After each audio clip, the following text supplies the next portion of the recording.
हुकूमत की मुज़ाकराती team commissioner office में मुज़ाकरात के लिए पहुँच गई है। वफाकी वज़ीर अताउल्लाह तारड़ हुकूमती कमेटी की सरबराही कर रहे हैं।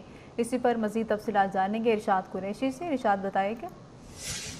जी बिल्कुल, यादव धरने के बाद हुकूमत और जमात इस्लामी के दरमियान मुज़ाकरात के हवाले से जो कल बात शुरू हुई थी, बाकायदा तौर पर मुज़ाकरात शुरू हो चुके हैं। कमिश्नर ऑफिस रावलपिंडी में हुकूमती वफ्द और जमात इस्लामी के वफ्द के जो अरकान है वो उस वक्त पहुँच चुके हैं और कुछ देर में जो है बाकायदा तौर पर ये जो है मुज़ाकरात शुरू हो गए। हुकूमती टीम में वफाकी वज़ीर अता तारड़ और अवैस लरहारी शामिल है। इनके हुकूमती टीम में तारिक अहमद चौधरी और अमीर मुकाम को भी शामिल किया गया, जो कि अमीर मुकाम कल भी आना चाहते थे, किसी वजह से नहीं पहुंच सके थे वो। और जमात इस्लामी की कमेटी में सैयद हसन शाह नसरुल्लाह रंधावा और इसकी जो है इसकी सरबराही जो है लियाकत बलोच कर रहे हैं। जी शुक्रिया इरशाद कुरैशी।